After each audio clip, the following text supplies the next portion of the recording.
The water closed over Grace Reynolds' head, her screams swallowed by the murky depths of the Colorado River.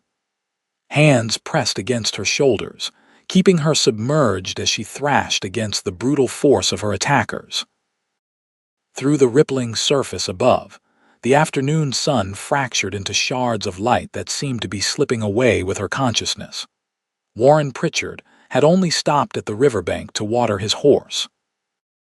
After 3 weeks on the cattle drive, he'd separated from his outfit to scout a passable route through the canyon ahead. His weathered hat shielded his eyes from the scorching summer sun of 1876 as he surveyed the terrain. That's when he heard the commotion men's voices, angry shouts, and the unmistakable sound of a struggle in the water. He turned to see 3 men holding a woman under the water about 50 yards downstream, their backs to him as they focused on their grim task. Without hesitation, Warren drew his Colt revolver, fired 2 warning shots into the air, and spurred his horse forward. "Let her go," he roared, charging toward them. The men startled, momentarily releasing their grip. One reached for his gun, but Warren's aim was steady. "Touch that iron and it'll be the last thing you do," he warned, his voice carrying the weight of a man who didn't make idle threats. The woman surfaced, gasping desperately for air, her soaked auburn hair plastered to her pale face. The 3 men backed away, hands raised. "This ain't your business, Cowboy," the tallest one sneered. "The lady here stole from Nathaniel Burke. Nobody steals from Mr. Burke." "I didn't steal anything," the woman sputtered between coughs, water streaming from her mouth. "I refused him, that's all." Warren kept his revolver trained on the men. 3 against 1 woman doesn't seem like Burke's odds are too fair. His horse shifted beneath him, sensing the tension. "Now back away. Further." The men exchanged glances, clearly weighing their options. "Burke won't like this," the tall one warned, but they retreated nonetheless, mounting their horses tied to a nearby cottonwood. As soon as they rode off, Warren holstered his gun and dismounted. The woman was struggling to stay afloat, the current pulling at her sodden dress. Without hesitation, Warren dove into the river. The cold water shocked his system after hours in the saddle under the relentless sun. He reached her in a few powerful strokes, wrapped his arm around her waist, and began swimming toward shore. "I've got you," he assured her as she coughed and shivered against him. "Just hold on." Her fingers clutched weakly at his shirt as he fought the current. When they reached the shallows, he lifted her into his arms and carried her to dry land, setting her gently on the sandy bank. "Thank you," she whispered, her voice ragged. Her green eyes, though filled with fear, held his gaze steadily. "They would have killed me," Warren nodded, removing his bandana to wipe her face. "What's your name, miss?" "Grace," she said, pushing wet strands of hair from her face. "Grace Reynolds." "Warren Pritchard," he replied, shrugging out of his wet jacket and draping it around her shoulders. "What did you do to rile up Nathaniel Burke's men?" Grace's expression hardened. "I work at the Silver Dollar in Cottonwood Springs. Mr. Burke proposed an arrangement I wasn't willing to accept. When I refused, he claimed I'd stolen money from him. Nobody questions Nathaniel Burke's word in that town." Warren had heard of Burke, a cattle baron who practically owned half the territory and ruled it with an iron fist. He also knew of Cottonwood Springs, a growing settlement about 20 miles east. "You can't go back there," he said decisively. "I have nowhere else to go," Grace admitted, wrapping his jacket tighter around herself. "Everything I own is in a room above that saloon." Warren considered their options. His outfit would be waiting for him to return with news of the trail ahead, but he couldn't leave this woman alone with Burke's men likely to return. Something about her, perhaps the dignity with which she held herself despite her ordeal, or the determination in her eyes, made him unwilling to abandon her to fate. "My cattle outfit is camped about 5 miles west," he said finally. "You'll be safe there tonight. Tomorrow we can figure out what to do." Grace hesitated, studying his face. Whatever she saw there must have reassured her because she nodded. I don't have much choice, do I? Warren offered a small smile. Not unless you're partial to swimming downstream. That earned him a brief, surprised laugh. I've had enough of this river for one lifetime, Mr. Pritchard. Warren, he corrected, helping her to her feet. She swayed slightly, and he steadied her with a hand on her arm. Her skin was cold to the touch, her dress plastered to her slender frame. Warren quickly averted his eyes, remembering his manners despite the circumstances. Can you ride? He asked, leading her toward his horse. Been riding since before I could walk, she assured him. Warren helped her onto his horse, then mounted behind her. He couldn't help noticing the floral scent of her hair beneath the river water as she leaned back against his chest for stability. With a gentle nudge to his horse's sides, they set off toward his camp, leaving wet footprints in the sand that would soon vanish in the desert heat.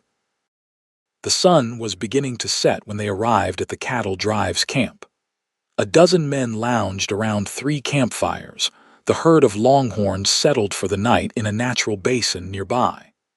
All eyes turned to Warren and his unexpected companion as they rode in. Looks like Pritchard found something more interesting than a trail through the canyon, called a grizzled cowhand named Hank.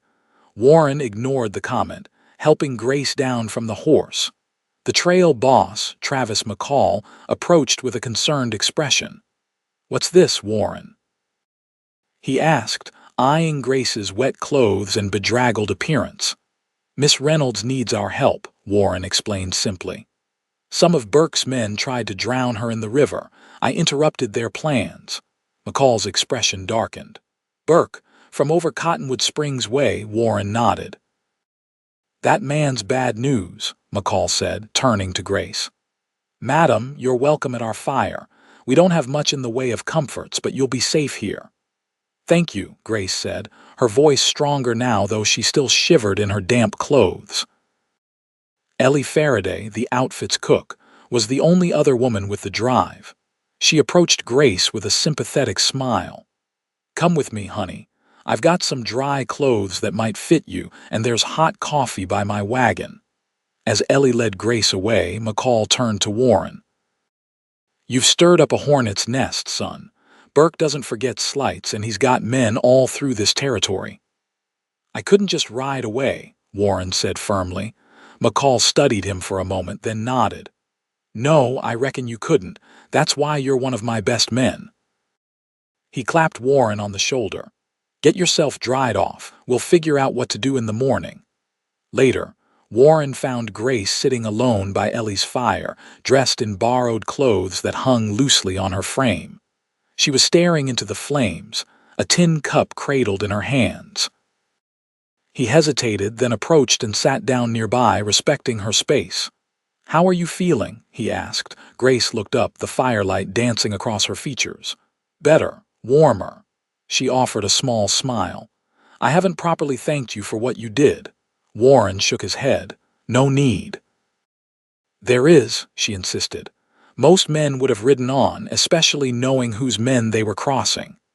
I'm not most men, Warren said simply. Grace studied him over the rim of her cup. No, I don't believe you are. After a moment, she asked, what happens tomorrow? Warren had been considering this question since they arrived at camp.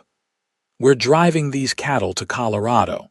2 more weeks on the trail at least. You're welcome to travel with us that far. And then, he shrugged. A fresh start, somewhere Burke's influence doesn't reach. Grace sighed, setting down her cup. Everything I've worked for is back in Cottonwood Springs. 5 years of saving, trying to buy my own place someday. Her hands clenched in her lap. It's not fair that he can just take that away. Life out here rarely is fair, Warren observed quietly. That doesn't mean we should accept it, Grace replied, a spark of defiance in her eyes that surprised Warren. This woman had nearly died today, yet here she sat, still fighting. Before he could respond, Ellie called them to supper. As they ate the simple meal of beans and cornbread, Warren found himself watching Grace. Unlike many women he'd known from towns, she showed no disgust at the rough conditions of the camp. She ate heartily, thanked Ellie sincerely, and even smiled at the cooks with their beaten stories. When the men began turning in for the night, Ellie showed Grace to the small tent she used, offering to share it.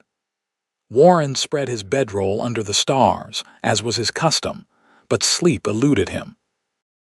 His thoughts kept returning to the woman sleeping several yards away, and the courage she'd shown in the face of death. He wondered what had brought her to a place like Cottonwood Springs in the first place, what dreams she'd been pursuing when Burke had tried to claim her as if she were property. There was something about Grace Reynolds that intrigued him, a strength beneath her gentle exterior that he found himself wanting to understand better. Dawn broke with the cook's clanging triangle, rousing the camp. Warren rose and splashed cold water on his face from a bucket near the chuck wagon. As he straightened, he caught sight of Grace emerging from Ellie's tent, her auburn hair neatly braided, her borrowed clothes somehow looking more suited to her in the morning light. She smiled tentatively when she saw him watching, and he felt an unexpected warmth spread through his chest. Tipping his hat in greeting, Warren realized this cattle drive had just become considerably more complicated. Over breakfast, McCall laid out the day's plan. "Warren, you said the canyon route looks passable." "It does," Warren confirmed, "though we'll need to take it slow through the narrows." "Good, we move out in 30 minutes. McCall glanced at Grace. "Miss Reynolds will ride in the chuck wagon with Ellie." Grace looked up from her plate. "I can ride, I won't be a burden." McCall exchanged looks with Warren. "We've no spare horses, miss." "She can ride with me," Warren found himself saying. "My horse can handle both of us, at least until we can get her a mount of her own." If McCall thought this arrangement unusual, he kept it to himself, merely nodding before moving off to organize the men. As they prepared to leave, Grace approached Warren as he saddled his horse. "You don't have to do this," she said quietly. "Do what?" he asked, tightening the cinch. "Take responsibility for me. I can find my own way." Warren turned to face her. "Miss Reynolds, Grace," she corrected. "Grace," he amended with a slight smile. "Burke's men will be looking for you. Traveling alone would be dangerous." She studied him, her green eyes searching his face. "Why do you care what happens to me? You don't know me." It was a fair question, one Warren wasn't entirely sure he could answer. "Let's just say I believe people should help each other when they can." Grace didn't seem entirely satisfied with this response, but she nodded. "Then I accept your help for now, but I'll find a way to repay you." "No need," Warren assured her, offering his hand to help her mount. As they rode out with the herd, Grace sitting in front of Warren, her back against his chest, he found himself acutely aware of her presence, the subtle flowery scent of her hair, the way she instinctively moved with the horse's gait, the warmth of her body against his. It had been a long time since Warren had been this close to a woman, and never one who intrigued him as much as Grace Reynolds. The day passed slowly, the monotony of the trail broken only by occasional challenges keeping the herd together as they approached the canyon. Grace proved to be a pleasant companion, asking thoughtful questions about ranching and cattle driving. Warren found himself talking more than he had in months, telling her about his family's small ranch in Texas, his years working cattle drives, and his hope to someday have a place of his own. "Why not go back to your family's ranch?" she asked as they guided the horse around a stubborn steer. "My older brother runs it now," Warren explained. "Not enough land to support both of us." "So you're out here building your own future," Grace observed. Warren nodded. "Same as you, I'd imagine." Grace was quiet for a moment. "My parents died when I was 16. Fever took them both within days of each other. I worked as a seamstress in St. Louis for a while, but the pay was barely enough to survive when I heard about opportunities out west."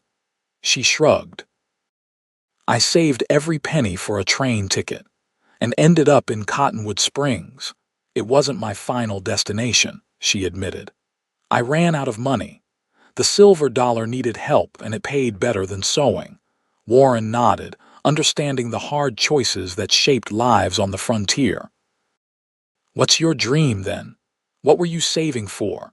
Grace turned slightly, her profile visible to him. A millinery shop. I've always had a way with hats. Women will pay good money for a beautiful hat, even out here. The simplicity and practicality of her dream impressed Warren. That's a good plan. It was, she said, a hint of bitterness in her tone. Still is, Warren corrected. Burke hasn't won yet. Grace fell silent, but he felt some of the tension leave her body as she leaned back against him. As they approached the canyon entrance late in the afternoon, McCall called a halt to make camp for the night. The narrow passage would be challenging enough in daylight. Attempting it as dusk approached would be foolish. Warren helped Grace dismount, both of them stiff from the long day's ride. As his hands circled her waist, lifting her down, their eyes met briefly. Something passed between them, an awareness, a curiosity before Grace stepped back, murmuring her thanks. That evening, after the chores were done and supper was eaten, Grace sat beside Warren at the fire. The other men had grown accustomed to her presence, some even making efforts to clean up their language and manners. She'd spent part of the afternoon helping Ellie with the cooking, earning the older woman's approval. "Your cook is quite a character," Grace commented as Ellie regaled some of the younger hands with a tale of outrunning Comanche raiders in her youth. Warren chuckled. "Ellie's been driving chuck wagons longer than most of these boys have been alive. Toughest person in this outfit, if you ask me." "She reminds me of my mother," Grace said softly. "Not in appearance, but that same resilience." Warren studied her profile in the firelight. "You have it too, you know." Grace looked at him, surprised. "What? Resilience," he said simply. "Not everyone would be sitting here calmly after what you went through yesterday." A shadow passed over her features. "I've learned that falling apart doesn't help anything. You just keep moving forward." "True enough," Warren agreed, "but it's still remarkable." Grace seemed uncomfortable with the compliment, changing the subject to ask about the canyon they would traverse tomorrow. Warren described the route, explaining the challenges they would face. As the fire burned low and the men drifted off to their bedrolls, Grace rose to head toward Ellie's tent. She paused, looking down at Warren. "Thank you," she said quietly, "not just for yesterday, but for today too, for making me feel like I'm not just a burden." "You're not," Warren assured her, "not at all." She smiled then, a genuine smile that transformed her face and made Warren's heart skip a beat. "Good night, Warren." "Good night, Grace," he replied, watching as she walked away. That night, lying under the stars, Warren tried to make sense of the feelings stirring within him. He'd known Grace Reynolds for barely 24 hours, yet he found himself thinking about her in ways that went beyond mere concern for her welfare. There was something about her that called to him her quiet strength, her determination, the way she faced adversity without complaint. Warren had always been cautious with his heart. Life on the frontier didn't lend itself to permanence, and he'd seen too many cowboys pine for women they could never have. But as he drifted off to sleep, Grace's smile was the last thing on his mind. The canyon proved as challenging as Warren had anticipated. The herd balked at entering the narrow passage, requiring all hands to keep the cattle moving forward in an orderly fashion. Grace rode with Ellie in the chuck wagon that day, the terrain too treacherous for sharing a mount. By midday, they were deep within the canyon, towering walls of red rock rising hundreds of feet on either side. The passage narrowed further, barely wide enough for the chuck wagon in some places. Warren rode back and forth along the column, helping to keep the herd moving. "This is breathtaking," Grace commented when Warren rode alongside the wagon during a brief halt. "I've never seen anything like it." Warren looked up at the sliver of blue sky visible between the canyon walls. "It is something, isn't it? Nature's cathedral." "You're a poet, Mr. Pritchard," she teased, and he felt his cheeks warm slightly. Hardly, he demurred. Just a cowboy who's seen a fair bit of country. Grace's smile widened. A cowboy with an appreciative eye, then. Their moment was interrupted by a shout from the front of the herd. Warren spurred his horse forward to find several steers had become wedged in a particularly narrow section, blocking the path. The next few hours were consumed with the difficult task of clearing the blockage and getting the herd moving again. By the time they emerged from the far end of the canyon, the sun was beginning to set. McCall called for camp to be made in a broad meadow bordered by a small stream. Warren was exhausted, his shirt soaked with sweat, dust caking his face and hands. After seeing to his horse, he headed to the stream to wash away the day's grime. As he approached, he spotted Grace kneeling at the water's edge, splashing water on her face. He hesitated, not wanting to intrude, but she looked up and saw him. "Don't let me keep you from the water," she said, moving aside. "You look like you could use it more than I do." Warren approached, kneeling a respectful distance away. "Hard day's work," he acknowledged, plunging his hands into the cool water. "You're good with the cattle," Grace observed. "I watched you today. They trust you." Warren shrugged. "Animals can sense fear or uncertainty. If you're calm and confident, they usually respond in kind." "Is that true of people too, do you think?" she asked, her tone thoughtful. Warren considered this as he splashed water on his face. "Sometimes. People are more complicated, though." "That they are," Grace agreed. After a moment's silence, she added, "I keep thinking about those men at the river, how easy it was for them to try to take my life just because their boss told them to." Warren wiped his face with his bandana, troubled by the haunted look in her eyes. "Some men will do terrible things for money or power, and others will dive into a river to save a stranger," she countered, her gaze meeting his. "What makes the difference, do you think?" It was a profound question, one Warren had pondered himself over the years. "I believe it comes down to what you value most," he said finally. "If you value wealth or power above all else, you'll do anything to get them. If you value human life and dignity." He shrugged. "You make different choices." Grace studied him. "And what do you value most, Warren Pritchard?" The directness of her question caught him off guard. "Honor, I suppose," he answered honestly. "Doing what's right even when it's difficult, being someone people can count on." Grace nodded slowly. "I thought as much." She rose to her feet, brushing dirt from her borrowed skirt. "We should get back to camp before Ellie sends out a search party." As they walked back together, Warren found himself wondering what Grace valued most. Whatever it was, he suspected it was something worthy of admiration, just like the woman herself. The next few days established a routine. The cattle drive moved steadily northward, following the contours of the land, seeking the best grazing and water sources along the way. Grace continued to ride in the chuck wagon with Ellie, occasionally helping with cooking and other camp duties. Warren found reasons to ride near the wagon, exchanging words with Grace whenever possible. Their conversations ranged from practical matters about the journey to more personal discussions about their hopes and dreams. Each interaction strengthened the connection growing between them, though neither acknowledged it openly. On the 5th day after rescuing Grace, the outfit came across a small trading post nestled in a valley where two creeks converged. McCall called a halt, allowing the men to restock supplies and enjoy a brief respite from the trail.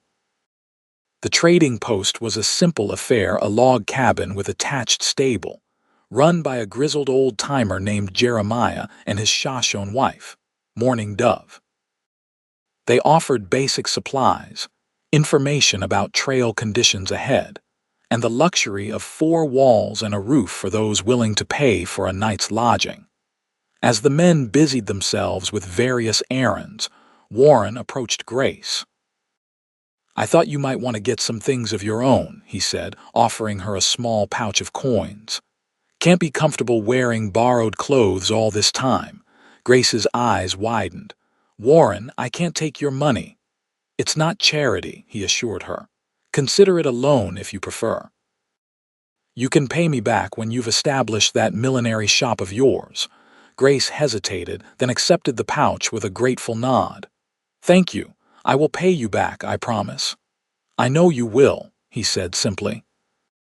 Warren accompanied her to the trading post, where Morning Dove showed Grace a small selection of women's clothing and necessities. While Grace made her selections, Warren browsed the rest of the store, eventually selecting a simple silver hair comb with a butterfly design. It was an impulsive purchase, one he wasn't sure he should give to Grace, but something about it had reminded him of her delicate yet strong.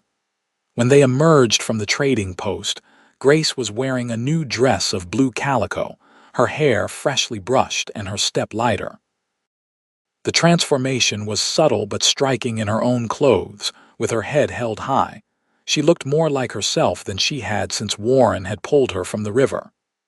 You look nice, he said, immediately feeling foolish for the inadequacy of the compliment. Grace smiled nonetheless. Thank you. It feels good to have something that fits properly. She held up a small package. I even found some thread and needles. I can finally make myself useful by mending some of the men's clothes. Heaven knows they need it. Warren chuckled. They'd appreciate that, though no one expects you to earn your keep. I expect it of myself, Grace replied firmly. As they walked back toward the camp, Warren spotted a notice board outside the trading post. Scanning it casually, a particular poster caught his eye, making him stop in his tracks. What is it? Grace asked, noticing his sudden stillness. Warren ripped the poster from the board, his jaw tight. It was a crude drawing of Grace, with the words "Wanted." Grace Reynolds across the top and theft and fraud $100 reward below. At the bottom was printed Contact N. Burke, Cottonwood Springs. He handed it to Grace, whose face paled as she read it. He's not giving up, she whispered. No, he's not, Warren agreed grimly. He glanced around, suddenly aware that others might have seen the poster. We need to tell McCall. They found the trail boss haggling over the price of coffee with Jeremiah. Seeing their serious expressions, McCall excused himself and followed them outside. Burke's put out wanted posters, Warren explained, showing him the notice. McCall studied it, his weathered face grim. This complicates things. Word travels fast, even out here, if people think there's a reward. I never stole anything, Grace insisted. This is Burke's way of hunting me down. I believe you, McCall assured her, but others won't know that. From now on, we need to be more cautious. You should stay close to camp, out of sight of strangers. He looked at Warren. This changes your plans, too. Colorado might not be far enough. Warren nodded, understanding the implication. Burke's influence might extend further than they'd hoped. They needed a new destination, somewhere Grace could truly start over without looking over her shoulder. What about Oregon? Warren suggested. My cousin settled in the Willamette Valley last year, says it's good country growing fast. Oregon, Grace repeated, considering. That's very far. Distance is what you need right now, McCall pointed out. Grace looked between the two men, her expression resolute despite the fear in her eyes. Then Oregon it is. Later, as the outfit prepared to move on, Warren found Grace sitting alone on a fallen log at the edge of camp. She looked up as he approached, attempting a smile that didn't reach her eyes. May I? He asked, gesturing to the space beside her. She nodded, and he sat down, leaving a respectful distance between them. For a moment, neither spoke, both watching the bustle of the camp as men packed up supplies and readied the herd for departure. I'm putting all of you in danger, Grace said finally, if anyone recognizes me from that poster. The men know the truth, Warren assured her. McCall told them. They're with you. Grace shook her head wonderingly. Why would they take my side against a powerful man like Burke? They don't even know me. Cowboys have a natural dislike for bullies, Warren explained, and Burke's reputation precedes him. Besides, he added with a small smile, the boys have taken a shine to you. Ellie, too. And you? Grace asked softly, her eyes meeting his. Why are you risking so much for me? The question hung in the air between them, weighted with implications neither had voiced. Warren looked down at his hands, calloused and weathered from years of rope and reins. At first, it was simple. I couldn't stand by and watch them hurt you, he said slowly. Now. He hesitated, then decided on honesty. Now I care what happens to you, Grace, more than I probably should. He reached into his pocket, withdrawing the small paper-wrapped package containing the hair comb. I got you something. It's not much, but when I saw it. He offered it to her, suddenly unsure of himself. Grace unwrapped the package carefully, her breath catching when she saw the silver butterfly comb. Warren, it's beautiful, she whispered, running her finger along the delicate design. Reminded me of you, he admitted. Delicate looking, but stronger than it appears. Grace's eyes glistened with unshed tears as she looked up at him. No one's ever given me something so lovely before. May I? Warren asked, gesturing to the comb and then her hair.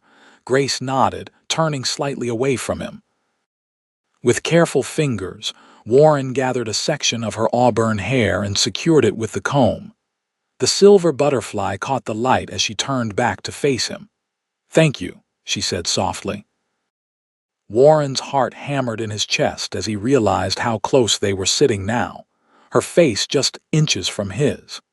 He could see the faint dusting of freckles across her nose, the varying shades of green in her eyes. For a moment he thought about closing that distance, about pressing his lips to hers. Instead, he stood, offering his hand to help her up. We should get back, he said, his voice slightly rough. They'll be moving out soon. Grace placed her hand in his, rising to stand beside him. She didn't immediately let go, and neither did he. They stood like that for a long moment, hands clasped, an unspoken understanding passing between them. Grace, Warren began, uncertain what he wanted to say but knowing he needed to say something. Warren, Grace. Ellie's voice called from the camp. Time to move out. The moment broken, Grace squeezed his hand once before letting go. We should go, she said, though she looked as reluctant as he felt. Warren nodded, and together they walked back to camp, both aware that something fundamental had shifted between them, something that would need to be addressed eventually, but not yet. Not while Burke's shadow still loomed over them. The outfit traveled for another week without incident, making good progress despite occasional bad weather. Grace continued to ride with Ellie in the chuck wagon, but each evening she and Warren would find time to talk privately. Their conversations grew deeper, more personal, as they shared stories of their pasts and dreams for their futures. Warren learned that Grace had been engaged once, to a banker's son in St. Louis, but had broken it off when she discovered his gambling debts and dishonesty. Grace learned about Warren's brief time at university in Austin, studying literature before family financial troubles brought him home to the ranch. You're full of surprises, Cowboy, she teased when he quoted Shakespeare one evening. A man contains multitudes, he replied with a wink. Indeed he does, she agreed, her gaze warm as it rested on his face. These moments sustained Warren through the long days of hard work, giving him something to look forward to beyond the routine of the cattle drive. He found himself imagining a future with Grace by his side, perhaps a small ranch of their own, with a town nearby where she could open her millinery shop. It was a vision that grew more detailed and more precious with each passing day. But reality intruded on the 9th day after Grace had joined them. The outfit had stopped at a creek for the midday rest when a group of riders approached from the east, 5 men, all heavily armed, led by a tall figure on a black horse. That's Burke, Grace whispered, her face draining of color as she recognized the lead rider. Warren immediately positioned himself between Grace and the approaching men, his hand resting on his holstered revolver. McCall and several other cowboys moved to stand with them, forming a protective barrier. "Stay behind me," Warren murmured to Grace. To McCall, he said, "How'd they find us?" "Must have been asking at every trading post and settlement along the trail," McCall replied grimly. "Let me do the talking." Burke and his men reined in about 20 yards away. Nathaniel Burke was a striking figure, tall and broad-shouldered, with steel gray hair and a neatly trimmed beard. He wore expensive clothes, a stark contrast to the trail-worn cowboys facing him. "I'm looking for a woman," Burke called. "A thief who stole from me and fled justice. I believe you're harboring her." McCall stepped forward. "I'm Travis McCall, trail boss for the Circle M outfit. We're not harboring any thieves, mister." Burke's cold eyes surveyed the group, stopping when they found Grace partially hidden behind Warren. A slow smile spread across his face. "There she is. Grace Reynolds, you're coming with us." "She stays with us," Warren said firmly, his voice carrying across the distance. Burke raised an eyebrow. "And who might you be, cowboy?" Warren Pritchard. "The man who pulled Miss Reynolds from the river after your men tried to drown her." Burke's expression hardened. "My men were retrieving stolen property. The woman took money from my safe." "That's a lie," Grace called, stepping out from behind Warren despite his attempt to keep her back. "I never stole from you, Mr. Burke. I only refused your proposition." A tense silence followed her words. The cowboys exchanged glances, their hands moving closer to their weapons. 5 against 12, McCall observed calmly. "Not good odds for you, Burke." Burke surveyed the determined faces of the cowboys, clearly calculating his chances. After a moment, he smiled thinly. "I'm a patient man, Miss Reynolds. I can wait. The territory isn't so large that you can hide forever." His gaze shifted to Warren. "And you, cowboy, you've made an enemy today. I don't forget such things." With that, Burke turned his horse, his men following suit. They rode away without looking back, disappearing over a rise to the east. No one moved until they were out of sight. Then Grace's knees seemed to give way, and Warren caught her arm to steady her. "He found us so easily," she whispered, her face ashen. "He'll find us again." Warren looked to McCall, whose expression was grim. "We need a plan," the trail boss said. Burke wasn't bluffing. "He'll come after her again, maybe with more men next time." That evening, after the herd was settled and supper eaten, McCall called a meeting around the main fire. All the cowboys gathered, along with Grace and Ellie, to discuss their situation. "Burke's got resources and connections," McCall began. "He won't give up easily, especially now that his pride's involved." He looked at Grace sympathetically. "I'm sorry, miss, but traveling with the herd is too risky. We move too slow, follow predictable routes. He'll catch up to us again." Grace nodded, accepting the truth of his words. "What do you suggest?" "You need to travel fast and light," McCall said. "Take less obvious routes. Head west first, then north to throw him off your trail." "I'll go with her," Warren said immediately. McCall nodded as if he'd expected this. "I figured as much. We'll miss your skills, Pritchard, but I understand." He turned to the other men. "Any objections to Warren leaving the outfit to escort Miss Reynolds to safety?" The cowboys exchanged glances, then Hank spoke up. "Reckon it's the right thing to do, boss."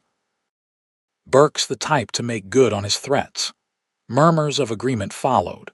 Warren felt a surge of gratitude for these men, rough as they might be, who understood the code of the West. You didn't abandon those in need, especially women.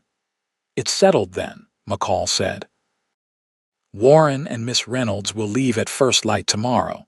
We'll give you supplies, horses, and a 2-day head start before we move on." He looked pointedly at Warren.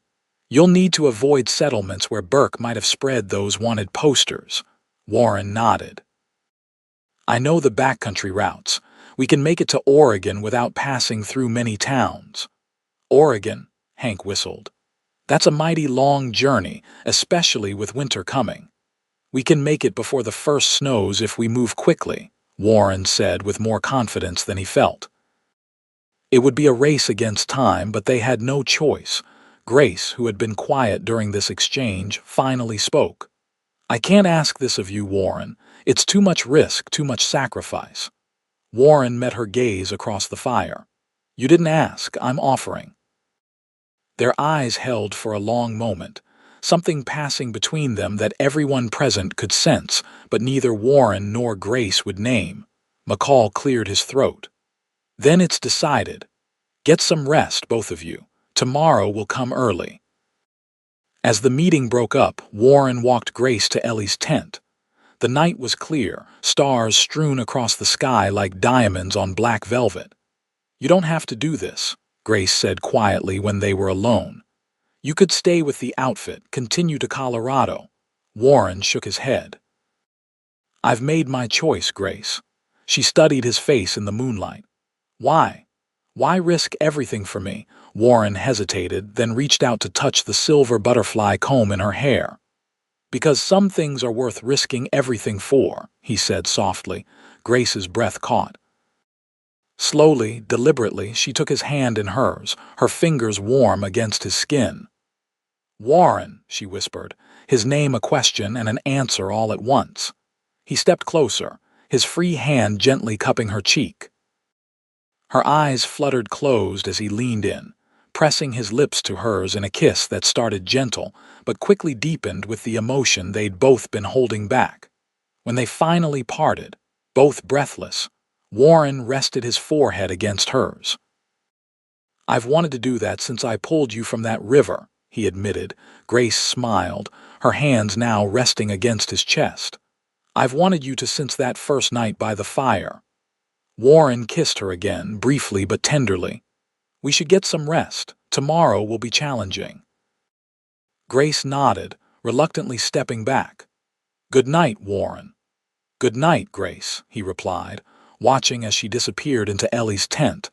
As he walked to his bedroll, Warren felt a curious mixture of apprehension and elation. The journey ahead would be dangerous, but for the first time in his life, he was fighting for someone that mattered more than anything else. Whatever came next, he would face it with Grace by his side. Dawn had barely broken when Warren and Grace prepared to depart. The outfit had provided them with 2 good horses, Warren's own mount, and a steady mare from the remuda for Grace. Their saddlebags were filled with provisions, and McCall had given Warren a detailed map marking water sources and potential dangers along their route. Ellie hugged Grace fiercely. You take care, girl, and don't let this cowboy of yours get too full of himself. Grace smiled through tears. Thank you for everything, Ellie. The cowboys gathered to say their goodbyes, each offering a handshake to Warren and a respectful nod to Grace. Last came McCall, who pressed a small pouch into Warren's hand. Your wages plus a bit extra, the trail boss explained. You've earned it. Warren tried to protest, but McCall shook his head. You'll need it more than the outfit does. Consider it an investment in your future. With final farewells exchanged, Warren and Grace mounted their horses and rode west, away from the rising sun. They maintained a steady pace until midday, stopping only when they reached a small stream where they could water the horses and rest briefly. How far do you think we'll get today? Grace asked as they shared a simple meal of jerky and hardtack. With luck, we'll reach the foothills by nightfall, Warren replied, studying the map. There's a sheltered valley where we can camp safely. Grace nodded, her expression pensive as she gazed back the way they had come. Do you think Burke is following us already? Probably, Warren admitted. But he won't know we've separated from the herd yet. That gives us an advantage. They rode on through the afternoon, the landscape gradually changing as they entered more rugged terrain. The open plains gave way to rolling hills dotted with pine and spruce.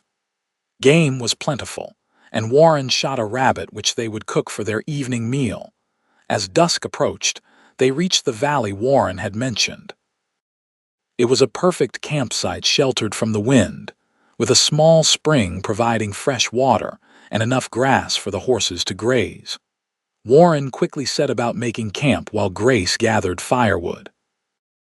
They worked together efficiently, as if they'd been traveling companions for years rather than hours.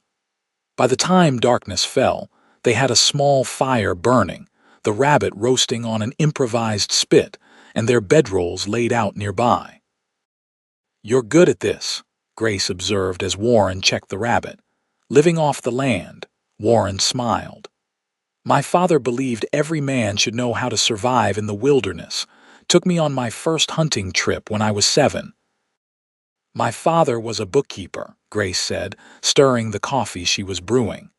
"He taught me numbers and ledgers, not outdoor skills. I'm afraid I'm not much help out here." "You're doing fine," Warren assured her. "Besides, your skills will be more useful once we reach Oregon." "I can hunt and build, but I can't manage a business." Grace looked at him curiously. "Are you planning to stay in Oregon too?" It was a loaded question, one that revealed how little they'd discussed their future beyond escaping Burke. Warren turned the rabbit, buying himself a moment to think. "I thought I might," he said finally, meeting her gaze across the fire. "If I had a reason to stay." The implication hung in the air between them. Grace's cheeks flushed slightly, but she held his gaze. "And do you have a reason?" Warren set down the stick he'd been using to tend the fire and moved to sit beside her. Taking her hand in his, he said quietly, "I believe I do if she'll have me." Grace's free hand came up to touch his face, her fingers tracing the line of his jaw. "She might," she whispered, "if he's sure that's what he wants." "I've never been more sure of anything," Warren admitted, covering her hand with his own. "I know it's fast, Grace. Too fast, maybe, but out here life doesn't always give you the luxury of time." Grace nodded, understanding in her eyes. "Time isn't what matters. It's what you know in your heart." She smiled softly. "And my heart knows you, Warren Pritchard. It recognized you the moment you pulled me from that river." Warren leaned forward, capturing her lips in a tender kiss that expressed everything he couldn't find words for: his admiration, his desire, his growing love for this remarkable woman who had tumbled into his life so unexpectedly. When they parted, both slightly breathless, Warren grinned. "The rabbit's burning," Grace laughed, the sound bright in the quiet evening. "Then you'd better rescue our dinner, Cowboy." The slightly charred rabbit proved delicious nonetheless, eaten with the last of the bread Ellie had packed for them. As they sat side by side after the meal, sipping coffee and watching the stars appear, Warren felt a contentment he'd never experienced before.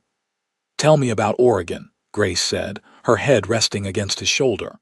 "What's it like?" Warren described what his cousin had written: verdant valleys nestled between forested mountains, rivers teeming with salmon, mild winters and summers without the scorching heat of the plains.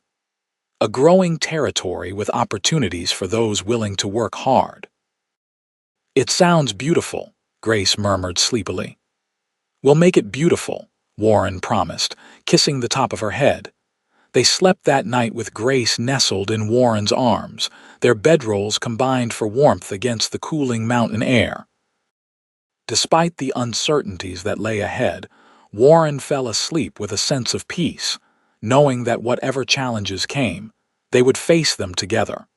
The next morning dawned clear and cool. They broke camp efficiently and were on the trail as the sun crested the eastern hills. Warren had plotted a route that would take them through the mountains, avoiding the main trails where Burke's men might be watching. For 3 days, they traveled without incident, making good progress despite the challenging terrain. They fell into a comfortable routine, rising at dawn, riding until dusk with brief stops to rest the horses, making camp together each night. Each day strengthened the bond between them as they shared stories, dreams, and increasingly tender moments by their evening fires. On the 4th day, as they crossed a high meadow dotted with wildflowers, Warren spotted a thin column of smoke rising from the trees ahead. He signaled Grace to halt, studying the smoke with concern. "Could be a settler's cabin," Grace suggested hopefully. Warren shook his head. "No settlements marked on the map in this area." He dismounted, taking his rifle from its scabbard. "Wait here, I'll scout ahead." "Be careful," Grace urged, her eyes anxious. Warren moved cautiously through the trees, approaching the source of the smoke. As he drew closer, he heard men's voices, speaking English. Keeping to cover, he edged forward until he could see a small clearing where 4 riders had made camp. With a jolt of recognition, he realized they were Burke's men, the same ones who had tried to drown Grace in the river. Moving silently back the way he had come, Warren returned to Grace with the grim news. "They're blocking our path," he explained, checking his revolver. "Must have guessed we'd take this route." Grace's face paled. "What do we do?" Warren studied the map, considering their options. "We can backtrack, try to go around them, but it would cost us days. Or," he traced an alternate route with his finger, "we can try to slip past them under cover of darkness." "Is that safe?" Grace asked. "Not entirely," Warren admitted. "But neither is giving Burke time to set more traps ahead of us." They decided to wait until nightfall. Finding a sheltered spot where they could observe the men's camp without being seen, they settled in to wait, speaking in whispers to avoid detection. As dusk approached, a light rain began to fall, a stroke of luck that would muffle their movements and mask their scent from the men's horses. Warren studied the layout of the camp, noting the positions of the guards and the best path to circumvent them. "Stay close behind me," he instructed Grace as full darkness fell. "If anything goes wrong, ride hard to the west. Don't stop for anything." Grace nodded, her face resolute despite the fear in her eyes. "Nothing will go wrong," she said with more confidence than either of them felt. They led their horses quietly through the wet underbrush, giving the camp a wide berth. The rain intensified, further obscuring their movement. They had nearly made it past when one of Grace's horse stepped on a fallen branch, the crack sounding unnaturally loud in the night. "Who's there?" called one of the men, suddenly alert. "Run," Warren whispered urgently, helping Grace onto her horse before mounting his own. They spurred their horses forward just as shouts erupted from the camp behind them. Gunshots followed, bullets whizzing harmlessly through the trees as they galloped away into the darkness. The terrain was treacherous in the dark, but Warren led them confidently, having studied the map carefully. Behind them, they could hear the sound of pursuit men crashing through the underbrush, calling to each other. "This way," Warren urged, turning his horse onto a narrow trail that followed a stream bed. The water would mask their tracks, buying them precious time. They rode hard for nearly an hour, the sounds of pursuit gradually fading behind them. Finally, when the horses were blowing hard, Warren called a halt in a small, rocky hollow where a fallen tree provided some shelter from the continuing rain. "Did we lose them?" Grace asked breathlessly as they dismounted. Warren listened intently, hearing nothing but the patter of rain and the snorting of their tired horses. "I think so, for now, but they'll pick up our trail at first light." They decided to continue through the night, allowing the horses only brief rests. The rain proved a blessing, obliterating their tracks as they pushed northward through unfamiliar territory. By dawn, they had put considerable distance between themselves and Burke's men. As the sun rose, they found themselves in a deep valley between 2 ridges. A river flowed through it, larger than the streams they'd been following. Warren consulted the map. "The Snake River," he identified it. "We're making good progress." He looked up at Grace, noting the exhaustion evident in her posture. "We should rest here for a few hours. The horses need it, and so do you." Grace didn't argue, dismounting stiffly. They made a cold camp, not risking a fire that might be spotted. After a sparse breakfast of jerky and dried fruit, Grace lay down on her bedroll while Warren kept watch. He studied her as she slept, the gentle rise and fall of her chest, the way her auburn hair spilled across the blanket, the faint smile that curved her lips even in slumber. In that moment, Warren knew with absolute certainty that he would do whatever was necessary to protect her, to give her the future she deserved. Grace slept for 3 hours before waking with a start. "I didn't mean to sleep so long," she apologized, sitting up quickly. "You needed it," Warren assured her. "Feel better?" She nodded, stretching. "Much. Any sign of pursuit?" "Nothing," Warren reported, though his expression remained vigilant. "But we should keep moving. We've got a lot of ground to cover." They continued northward, following the river valley for guidance. The terrain grew increasingly rugged as they entered the foothills of a mountain range. Game was plentiful, and Warren shot a deer, smoking the meat to preserve it for the journey ahead. For the next 2 days, they saw no sign of Burke's men. Warren began to hope they had lost them completely, that perhaps the men had given up the chase and returned to their employer. But he remained cautious, insisting they avoid open areas and keep their campfires small and well hidden.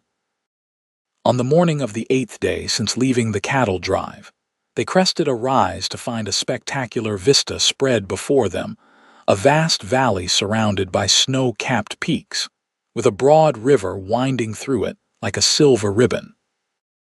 "It's breathtaking," Grace whispered, reining in her horse beside Warren's. Warren nodded, consulting the map. "That's the Boys River. There's a settlement nearby Fort Boys. It's grown into a proper town over the last few years." Grace looked at him questioningly. "Is it safe to go there?" Warren considered their situation. Their supplies were running low and the horses needed rest. More importantly, he needed information about the trails ahead and any news of Burke's movements. "We'll approach cautiously," he decided. "I'll go into town alone first, see if there are any wanted posters or signs of Burke's influence. If it seems safe, you can join me." Grace agreed, though reluctantly. They made camp in a hidden grove several miles from the settlement, planning to approach the following morning. As they shared their evening meal, Warren noticed Grace was unusually quiet. "What's troubling you?" he asked gently. She looked up from the fire, her eyes reflecting the dancing flames. "I was thinking about what happens when we reach Oregon, about us." Warren set down his tin plate, giving her his full attention. "What about us?" Grace hesitated, choosing her words carefully. "Everything has happened so quickly. Meeting you, fleeing together. Sometimes I wonder if what we feel is real or just a product of these extraordinary circumstances." Warren understood her concern. In normal times, they would have courted slowly, gotten to know each other's families, built a relationship over months or years rather than days. But these were not normal times. "Grace," he said softly, moving to sit beside her. "I won't pretend to know what the future holds, but I do know what I feel for you is more real than anything I've experienced before." He took her hand in his. "When we reach Oregon, I'm not expecting anything from you. If you need time, space to establish yourself, I'll understand." Grace squeezed his hand. "That's not what I want," she said quietly. "I'm not doubting my feelings for you, Warren. I'm just afraid. Afraid that once we're safe, once life becomes normal again, you might see me differently." Warren lifted her hand to his lips, pressing a kiss to her knuckles. "That's not possible," he assured her. "If anything, I'll only love you more when I can see you happy and free, pursuing your dreams without fear." At his words, at his casual mention of love, Grace's eyes widened slightly. "Love," she echoed. Warren realized what he'd said, but didn't retract it. Instead, he nodded, meeting her gaze steadily. "Yes, love, I love you, Grace Reynolds. I probably have since I carried you from that river." Tears welled in Grace's eyes, but she was smiling. "I love you too," she whispered. "I've been afraid to say it, afraid it was too soon, but—" She touched his face gently. "I love you, Warren Pritchard. Warren pulled her into his arms, his mouth finding hers in a kiss that spoke of promise and passion, and a future neither of them had imagined just weeks before. When they finally parted, both breathless, Warren rested his forehead against hers. "When we reach Oregon," he said softly, "I want to marry you if you'll have me." Grace's answer was another kiss, this one so tender it made his heart ache with joy. When she finally pulled back, her eyes shining with happiness, she said simply, "Yes, yes, I will." They held each other by the fire until the flames died down to embers, whispering of dreams and plans for their future together.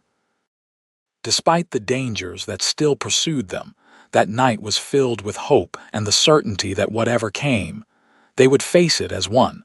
The next morning, Warren rode alone to Fort Boys, leaving Grace well hidden at their camp. The settlement was larger than he'd expected, a proper town with several streets of buildings, including a mercantile, a hotel, and various businesses catering to travelers on the Oregon Trail. His first task was to check for wanted posters.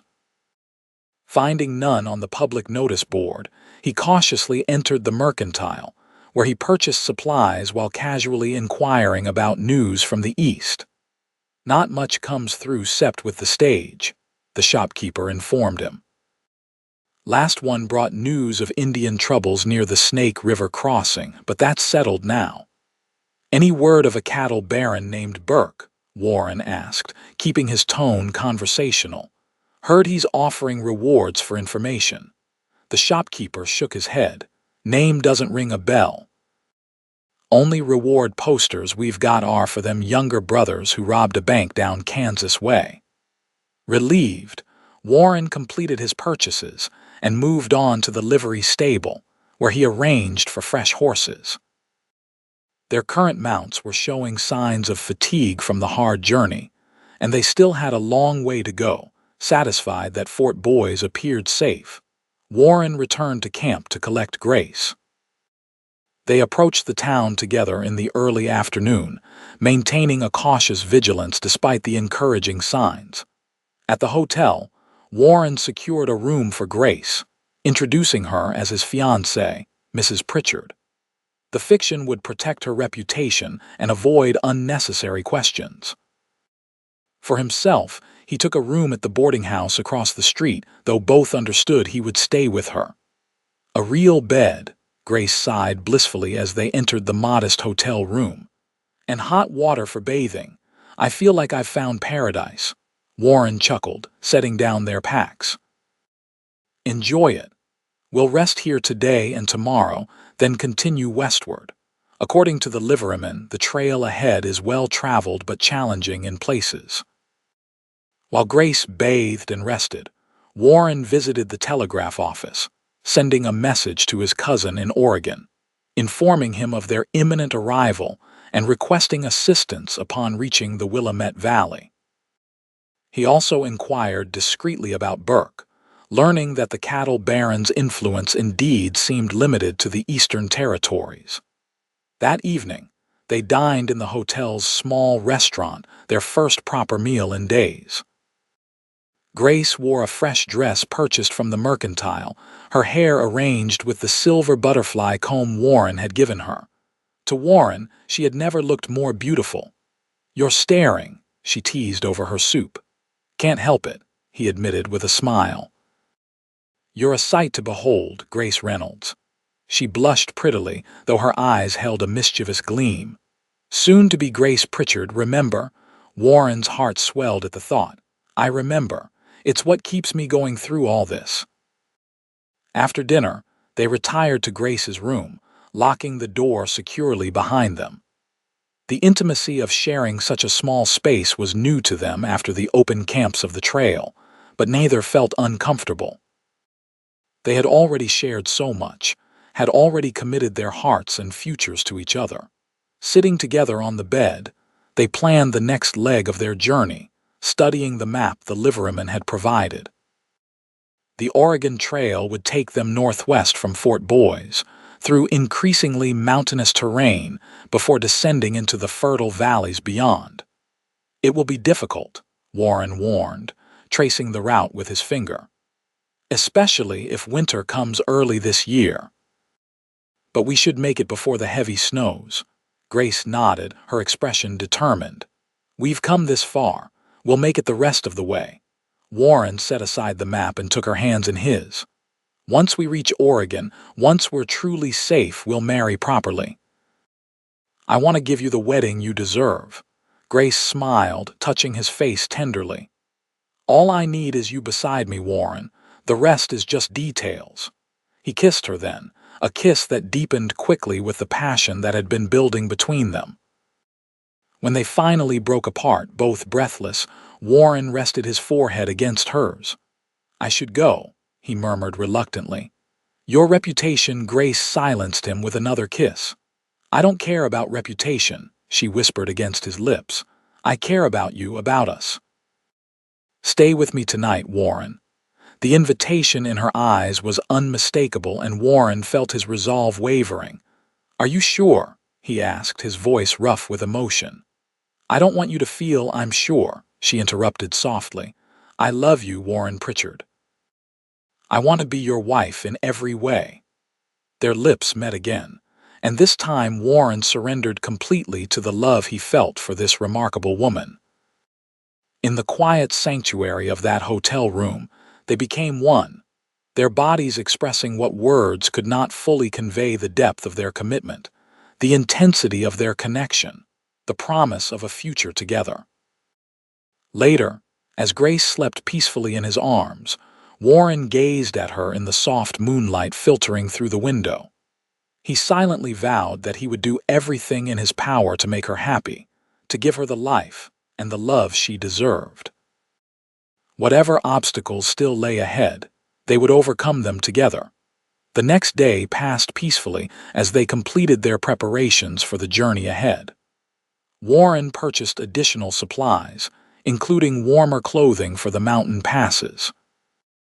Grace visited the town's small dress shop, commissioning a simple wedding dress to be sent ahead to Warren's cousin in Oregon, a gesture of faith that they would indeed reach their destination safely. As evening approached, they shared another quiet dinner at the hotel, both aware that tomorrow would bring the challenges of the trail once more.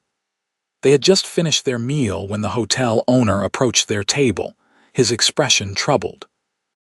"Mr. Pritchard," he said quietly, "there's a gentleman asking after you at the front desk, says it's urgent business." Warren exchanged a quick glance with Grace, instantly alert.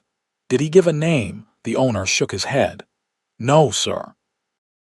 Just said he recognized your horse at the livery and needed to speak with you immediately." Warren's hand moved instinctively to his holstered revolver. "Please stay here," he told Grace. "I'll see what this is about." She caught his arm. "Be careful," she whispered, fear evident in her eyes. With a reassuring nod, Warren followed the hotel owner to the lobby. A man stood with his back to the entrance, gazing out the window at the darkening street. He turned as Warren approached, and Warren was surprised to recognize Hank, one of the cowboys from McCall's outfit. "Hank," Warren said, relief and confusion mingling in his voice. "What are you doing here?" The cowboy's weathered face was grim. "Tracking you, same as Burke's men. Rode hard to get here ahead of them." Warren's relief vanished instantly. "Burke, he's coming here," Hank nodded. "His men caught up to the herd 3 days back, looking for you and Miss Reynolds. McCall tried to throw them off, said you'd headed east, but they didn't believe him." He lowered his voice. "Burke himself is leading them now. They're less than half a day behind me." Warren's mind raced. "How many?" "8, counting Burke," Hank replied. "All armed, all looking mighty determined." Warren clapped the cowboy's shoulder gratefully. "You're a good man, Hank. I won't forget this." "Just get the lady to safety," Hank said simply. "She seems worth fighting for." Warren returned to the dining room where Grace waited anxiously. Seeing his expression, she rose immediately. "What is it, Burke?" Warren said quietly. "He's coming. We need to leave now." Grace paled but remained composed. "How long do we have?" "Not long enough. Hours at most." They hastened back to their room, gathering their belongings quickly. Warren explained Hank's warning as they packed. "We'll leave tonight, take the northern trail. It's less traveled, harder to follow." Grace worked efficiently, her movements betraying none of the fear she must be feeling. "Will Hank come with us?" Warren shook his head. "He's returning to the outfit, said he's done his part by warning us." Within 30 minutes they were at the livery, saddling their fresh horses. The liveryman, sensing urgency but asking no questions, helped them prepare for immediate departure. He provided additional advice about the northern route, less established than the main Oregon Trail, but passable and potentially safer from pursuit. As they mounted up, Warren spotted Hank watching from the shadows of a nearby building. The cowboy raised his hand in a silent salute, which Warren returned with profound gratitude. Then he and Grace rode out of Fort Boys, heading north under the cover of darkness, the threat of Burke's vengeance once again at their heels. They rode hard that night, pushing the horses as much as they dared on the unfamiliar trail. The moon provided enough light to navigate by, and Warren's experience in night riding served them well. By dawn, they had put significant distance between themselves and Fort Boys, climbing into more rugged country where the forest grew denser and the trail more challenging. "You think we've lost them?" Grace asked as they paused to rest the horses by a small stream. Warren studied the trail behind them, his expression grave. "For now, perhaps, but Burke won't give up easily, not when he's this close." They continued through the day, stopping only when necessary to rest the horses. The trail grew steeper, winding through pine forests and rocky outcroppings. Game was plentiful, but Warren dared not risk a gunshot that might be heard by pursuers, so they subsisted on the provisions they had purchased in Fort Boys. That evening they made a cold camp in a sheltered hollow, not risking a fire despite the increasing chill of the mountain air. They ate a simple meal of jerky and dried fruit, huddled together for warmth beneath their blankets. "How much further to Oregon?" Grace asked, her breath visible in the cool night air. Warren consulted the map by moonlight. "We've crossed into Oregon territory already, technically. But we're still several days from the Willamette Valley, where my cousin's settlement is located." He traced their route on the map. "We need to cross this mountain range first, then head west through the high desert." Grace nodded, studying the map with him. "And you're sure Burke will follow us this far? Surely even his pride has limits." Warren wished he could reassure her, but honesty compelled him to shake his head. "Men like Burke don't accept defeat. It's not just about you anymore, Grace. It's about me too, the man who defied him, who stole what he considered his property." His arm tightened around her. "But we have advantages he doesn't. We're smaller, more mobile, and we know he's coming. He has to follow our trail, we can choose our path." Grace leaned her head against his shoulder, her voice soft but determined. "Then we'll choose a path that leads to our future, not back to him." Warren pressed a kiss to the top of her head, once again marveling at the strength of the woman in his arms. "That we will, my love. That we will." They slept fitfully that night, taking turns keeping watch. At first light they continued their journey, climbing higher into the mountains. The air grew thinner, the vegetation more sparse as they approached the tree line. By midday, they had reached a high pass where the wind howled between rocky peaks. Warren helped Grace dismount, concerned by how pale she looked. "Are you all right?" he asked, steadying her as she swayed slightly. "Just tired," she assured him, though her breathing was labored from the altitude. "I'll be fine once we start descending." They paused long enough to eat and rest the horses before beginning the treacherous descent down the western slope. The trail here was barely visible, more a suggestion than a proper path. Warren led the way, constantly looking back to ensure Grace was managing the difficult terrain. By late afternoon, they had descended enough that the air grew warmer and the forest thicker. The trail improved somewhat. winding through stands of pine and fir. Warren began to hope they might have lost Burke completely in the mountains. That hope was shattered at dusk when they heard the distant sound of gunshots echoing through the valley behind them. "Hunting," Grace suggested hopefully. Warren shook his head grimly. "Signals. They're communicating with each other, coordinating their search." He studied the terrain ahead. "We need to find a place to hide, somewhere defensible if it comes to that." They pushed on as darkness fell, eventually discovering an abandoned trapper's cabin nestled in a small clearing. The structure was simple, one room with a stone fireplace, its roof partially collapsed, but still offering shelter. Most importantly, it had only one entrance and thick log walls that could withstand gunfire. "We'll rest here tonight," Warren decided, helping Grace dismount. "If they're close enough that we can hear their signals, we can't risk continuing in the dark." They led the horses inside the cabin, not wanting to leave them outside where they might be spotted or make noise. Warren secured the door with a heavy beam he found among the debris, while Grace cleared a space near the fireplace. "Should we risk a fire?" she asked, eyeing the cold hearth. Warren considered this. "A small one, perhaps. The chimney doesn't draw well with the roof. Damaged, the smoke will disperse, rather than rising in a visible column." He set about gathering what dry wood he could find, arranging it carefully in the fireplace. As the small fire caught and began to provide modest warmth, Grace unpacked their meager supper. They ate in relative silence, both listening intently for any sounds of pursuit. When they finished, Warren checked his weapons, the revolver he wore at his hip and the rifle he'd carried since leaving the cattle drive. "Get some rest," he told Grace. "I'll keep watch first." She shook her head, moving to sit beside him. "I'm not tired yet, and I'd rather be with you." Warren didn't argue, grateful for her company as they sat shoulder to shoulder, watching the fire's dying embers. After a while, Grace spoke softly. "Tell me about the Willamette Valley. What will it be like, where we're going to live?" Warren smiled at her use of "we," at the simple certainty in her voice that they would reach their destination together. "It's beautiful, according to my cousin's letters. Rich soil in the valley, perfect for farming.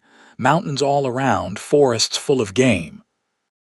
The settlement is small but growing, a dozen families now, with a general store, a church being built." "And your cousin, what's he like?" "Robert's a good man. Fought in the war, came west afterward looking for peace. He and his wife, Sarah, have 2 young children." Warren's smile widened. "He'll like you, Grace. Sarah, too. They'll welcome you as family." Grace leaned her head against his shoulder. "It sounds wonderful, a real home, a community." She took his hand, lacing her fingers with his. "I've never really had that, not since my parents died." "You will now," Warren promised, bringing their joined hands to his lips. "We'll build a life there, Grace. A good life." She lifted her face to his, her eyes reflecting the last glow of the embers. "I believe that," she whispered. "No matter what happens, I believe in our future together." Warren kissed her then, trying to convey through that kiss all the love and promise he felt for their shared tomorrow. When they parted, he cradled her face in his hands. "Get some sleep now. I'll wake you in a few hours." Grace nodded, kissing him once more before moving to their bedrolls, which she had laid out side by side near the fading warmth of the fire. Warren watched as she settled, her breathing gradually deepening into sleep. He turned his attention to the door and the small window beside it, listening to the night sounds of the forest. An owl called nearby, and smaller creatures rustled in the underbrush. Normal sounds, reassuring in their ordinariness. But Warren remained vigilant, his hand never far from his revolver. Several hours passed without incident. Warren was about to wake Grace to take her turn at watch when he heard the soft nicker of a horse, not their own, somewhere in the forest outside. He froze, listening intently. There it was again, followed by the faint creak of saddle leather. Moving silently, Warren went to Grace, covering her mouth gently as he woke her to prevent any startled exclamation. Her eyes flew open, questioning, until she saw his expression and the finger he held to his lips. "Riders," he whispered, barely audible. "Close." Grace nodded her understanding, rising silently. Warren guided her to the corner furthest from the door, positioning her behind an overturned table that offered some protection. He handed her his revolver. "If anything happens to me, don't hesitate," he instructed softly. "And remember, the northern trail continues to follow the river valley. You can make it to my cousin's settlement in 5 days if you ride hard." Grace clutched his arm. "Nothing's going to happen to you," she whispered fiercely. Warren kissed her quickly, then moved to the window, rifle in hand. Through a gap in the shutters, he could make out shadowy figures moving among the trees, at least 3 men, possibly more, approaching cautiously. "We know you're in there, Pritchard," called a voice Warren recognized as belonging to the tall man who had tried to drown Grace. "Mr. Burke wants a word with you and the lady." Warren remained silent, watching their movements. They had spread out, surrounding the cabin. He counted 5 figures now, including one larger than the others who remained mounted on a horse at the edge of the clearing. Burke himself, Warren surmised. "Come out peaceful-like," the man continued, "and maybe Mr. Burke will be lenient. It's the lady he really wants anyway." Warren's jaw tightened at these words.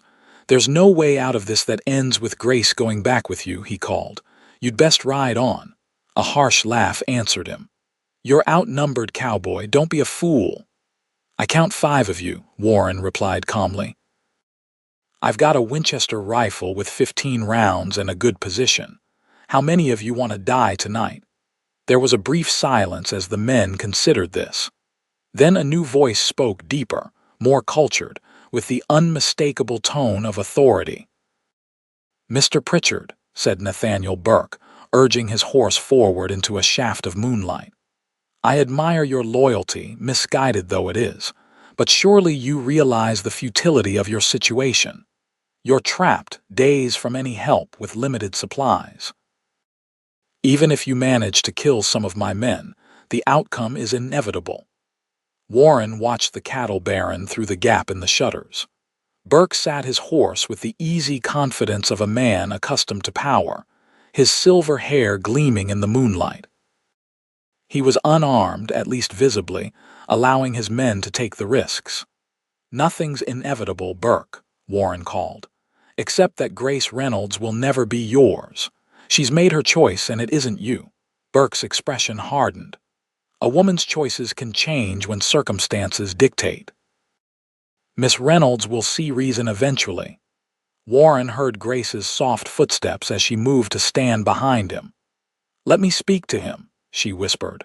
Warren hesitated, concerned for her safety, but Grace's determined expression convinced him. He stepped aside slightly, allowing her access to the window while remaining close enough to protect her if necessary. "Mr. Burke," Grace called, her voice steady despite the danger. "I made my position clear in Cottonwood Springs. No circumstances will change it.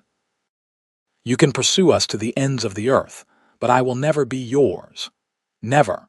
Burke's composure slipped momentarily, anger flashing across his features before he mastered it. "You speak boldly for someone with so few options, Miss Reynolds. Perhaps you need a demonstration of the consequences of your defiance." He gestured to his men, who began to close in on the cabin. Warren raised his rifle, taking aim at the nearest figure. "That's far enough," he warned. The men hesitated, looking to Burke for direction. The cattle baron's face was a mask of cold determination. "Take the cabin," he ordered. "Kill the cowboy if necessary, but I want the woman alive." What happened next unfolded with the terrible clarity that often accompanies moments of extreme danger. The men rushed forward, using the trees and darkness for cover. Warren fired, the Winchester's report deafening in the confined space of the cabin. One man fell, clutching his shoulder. Grace moved to the other window, Warren's revolver in her hand, watching for anyone approaching from that side. A shot splintered the wood near her head and she ducked instinctively. "Stay down," Warren urged, firing again as a figure darted between trees. The man cried out. Wounded but still moving outside, Burke shouted orders, directing his men with the precision of a military commander. Two of them reached the side of the cabin, out of Warren's line of sight. He heard them attempting to force the small rear window, the sound of wood creaking under pressure. "They're coming in from the back," Grace warned, aiming the revolver at the window as the shutters began to give way. Warren moved to her side, knowing he couldn't defend both entrances at once. As he did, the front door shuddered under the impact of something heavy, likely a log being used as a battering ram. They were trapped, caught between 2 points of entry, with only moments before Burke's men breached the cabin's defenses. Warren made a split-second decision, knowing it was their only chance. "The horses," he said urgently, guiding Grace toward the animals which were shifting nervously at the commotion. "We're going to break out. When I fire through the front door, you ride out hard through the back wall where the roof has collapsed. I'll be right behind you."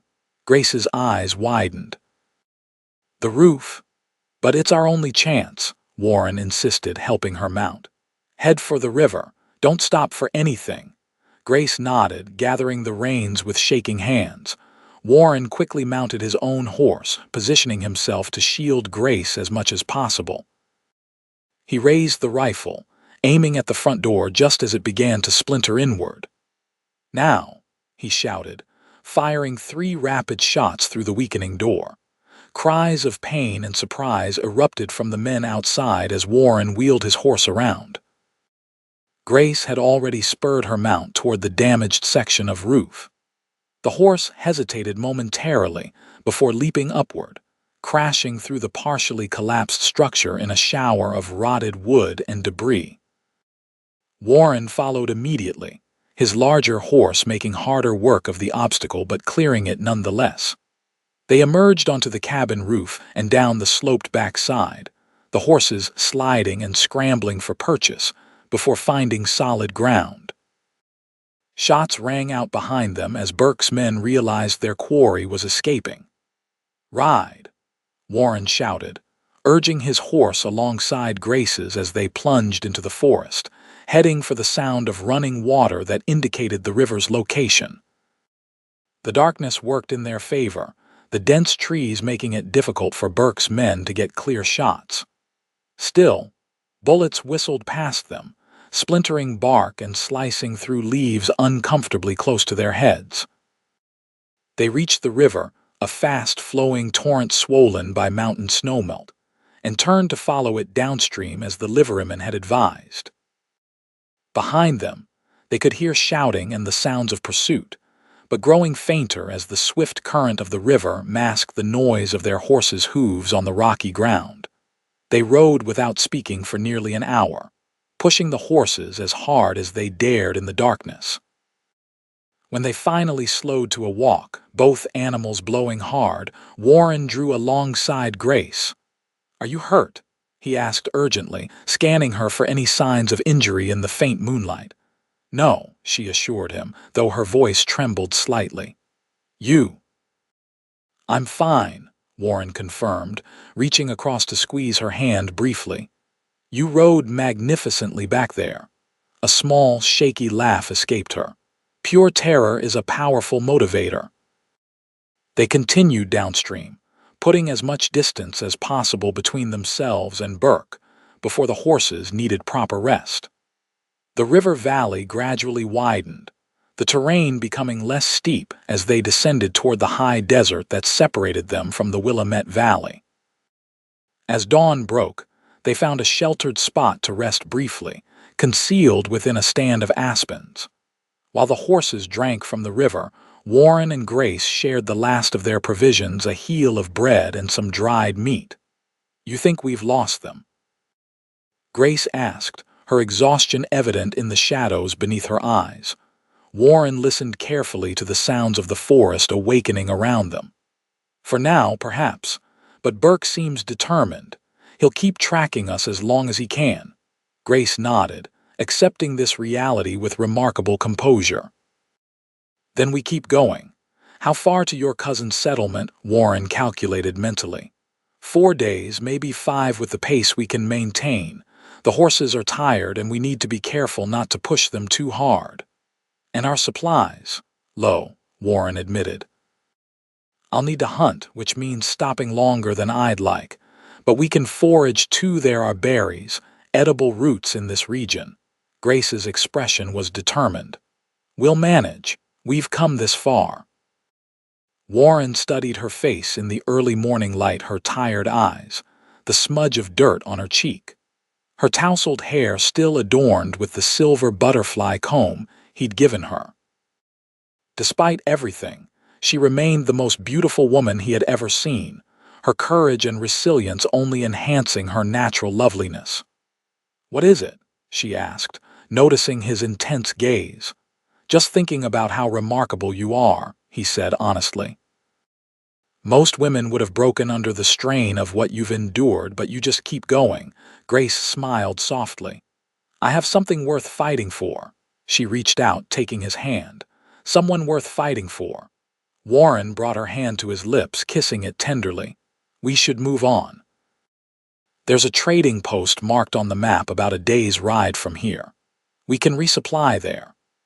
They mounted up and continued their journey, following the river as it wound its way through increasingly open country. The forest gave way to scattered stands of trees interspersed with meadows bright with wildflowers. In other circumstances, it would have been an idyllic ride. By midday, Warren felt confident enough in their lead to risk a longer stop. Finding a small brook that fed into the main river, they made camp in a hollow surrounded by dense underbrush. While Grace tended to the horses, Warren set off to hunt, returning an hour later with 2 rabbits. "A feast," Grace declared as they roasted the meat over a small, carefully maintained fire. The simple food tasted better than any fine dinner they had shared in Fort Boys, hunger and relief combining to enhance the flavor. After eating, they rested for a few hours, taking turns standing watch.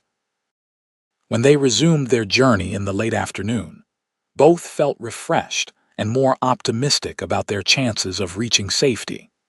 The trading post appeared on the horizon the following day, a cluster of log buildings in a valley where several trails converged.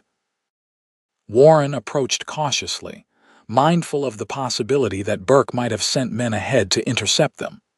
"Wait here," he instructed Grace, leaving her concealed in a grove of cottonwoods while he scouted the settlement. The trading post proved to be a busy place, with trappers, miners, and settlers coming and going. Warren observed from a distance, watching for any sign of Burke's men among the visitors. Seeing none, he finally approached, maintaining a vigilant awareness of his surroundings. Inside the main building, a bearded man in a leather apron greeted him. "What can I do for you, stranger?" "Need supplies," Warren said, keeping his manner casual. "Heading to the Willamette Valley," the trader nodded. "Got everything you might need, planning to settle there." "My cousin has a place," Warren replied, not volunteering more information than necessary. As he selected provisions, he casually asked, "Much traffic through here lately?" "Usual amount," the trader said, wrapping packages of coffee and flour. "Had a group of hard cases come through yesterday, though. 5 or 6 men, well armed, asking questions about travelers on the trail." Warren's pulse quickened. "What sort of questions?" The trader eyed him more closely. "Asked about a man and woman traveling together. Offered money for information." He paused, studying Warren's reaction. "Wouldn't happen to be you they're looking for, would it?" Warren met the man's gaze steadily. "Might be. Would that be a problem?" the trader shrugged. "Not for me. I told them I hadn't seen anyone matching their description. Didn't like the look of them, especially their leader, cold-eyed fella with silver hair. Man like that, offering rewards for a woman, usually doesn't have honorable intentions." Relief washed through Warren. "I appreciate your discretion." "Way I see it, what happens on the trail is trail business," the trader said philosophically. "But you might want to know they headed west from here, said something about cutting you off before you reached the settlements." Warren nodded grimly. "Thanks for the warning." "Is there another route we could take?" The trader considered this. "There's an old Indian trail that branches north about 5 miles west of here, follows a creek up into the hills, then comes down into the valley from the north. Longer but less traveled, might help you avoid unwanted company." Warren purchased the supplies, including ammunition for his rifle and revolver, then asked one final question. "Any law around these parts?" The trader laughed without humor. "Nearest marshal's in Salem, 3 days' ride west. Out here, man makes his own law for better or worse." Returning to Grace with this information, Warren explained their new predicament. "Burke's ahead of us, waiting on the main trail. We'll take the northern route the trader suggested." Grace listened calmly, accepting the news without the despair another might have shown. "How much longer will it add to our journey?" "A day, perhaps 2, Warren estimated. "But better that than riding into an ambush." They continued west until they found the creek the trader had mentioned, then turned north, following its winding course into the hills. The trail was barely visible in places, requiring Warren's full attention to navigate safely. By nightfall, they had climbed considerably, the air growing cooler as they ascended. "We'll camp here," Warren decided, finding a small clearing beside the creek. "We're well off the main trail now. Should be safe enough to risk a fire." As they prepared their camp, Grace seemed thoughtful, almost preoccupied. When they finally sat down to a simple supper of beans and coffee, she voiced what had been troubling her. "Warren, what if Burke never gives up? What if we reach your cousin's settlement only to have him follow us there too? Are we going to spend our lives looking over our shoulders?" It was a question Warren had been wrestling with himself. "Burke's power has limits," he said carefully. "The further we get from his territory, the fewer allies he has. In the Willamette Valley, he'll be just another man, not a law unto himself. But if he's as obsessed as he seems—" Warren set down his tin plate, meeting her worried gaze. "Then eventually I'll have to face him. End this once and for all." Grace's expression tightened with fear. "No, I won't have you risking your life because of me." "Not because of you," Warren corrected gently. "For us, for our future together, a future that can't begin properly while Burke shadows our every step." Grace moved to sit beside him, resting her head against his shoulder. "There has to be another way, one that doesn't put you in danger." Warren wrapped his arm around her, drawing her close. "We'll figure it out together," he promised. "But for now, let's focus on reaching my cousin's place safely. One challenge at a time." That night, as they lay together beneath their blankets, the fire burning low nearby, Warren held Grace close, her back against his chest, his arm protective around her waist. Despite the uncertainty that lay ahead, he felt a profound sense of rightness in this simple embrace, in the steady rhythm of her breathing as she drifted into sleep. This was what he was fighting for, not just Grace's safety, but the chance to build a life with her, to wake each morning with her in his arms, to grow old together surrounded by children and eventually grandchildren. A vision of home and family that had seemed impossibly distant during his years on the trail, but now felt tantalizingly within reach. With that comforting thought, Warren finally allowed himself to sleep, his dreams filled with images of a future he was determined to make reality. The next 2 days passed without incident as they followed the creek deeper into the hills. The trail grew more challenging, sometimes disappearing entirely and forcing them to navigate by instinct and Warren's knowledge of the terrain. Game was plentiful, allowing them to conserve their provisions from the trading post. On the 3rd day, they crested a ridge to find a breathtaking vista spread before them, a vast valley nestled between mountain ranges, its floor a patchwork of forests and meadows, with a broad river winding through its center. "The Willamette Valley," Warren announced, a smile spreading across his face. "We've made it, Grace." She gasped at the beauty of the landscape. "It's even more magnificent than you described." They paused for a moment, taking in the view and the significance of what they had accomplished. Then Warren pointed to the northwest, where a thin column of smoke rose in the distance. "That should be Carson's Mill, the settlement where my cousin lives. We can be there by tomorrow afternoon if we push on." They descended into the valley with renewed energy, following a series of switchbacks down the steep hillside. As they reached more level ground, the trail improved, eventually joining a wider path that showed signs of regular use. That evening, they camped in a meadow bright with late summer wildflowers, the distant mountains silhouetted against a sky painted in hues of orange and gold by the setting sun. For the first time since leaving Fort Boys, Warren felt they could truly relax their vigilance. Burke and his men were far behind, hopefully still watching the main trail, unaware that their quarry had chosen a different route. As they sat beside their fire after supper, Grace leaned against Warren, a contentment in her posture that he hadn't seen before. "What's your cousin like?" she asked. "Will he be surprised to see you with a fiancé in tow?" Warren chuckled, his arm around her shoulders. "Robert's used to me being unpredictable, but yes, I imagine he'll be a bit surprised." He pressed a kiss to her temple. "He'll love you, though, so will Sarah. They're good people, kind and accepting." Grace sighed happily.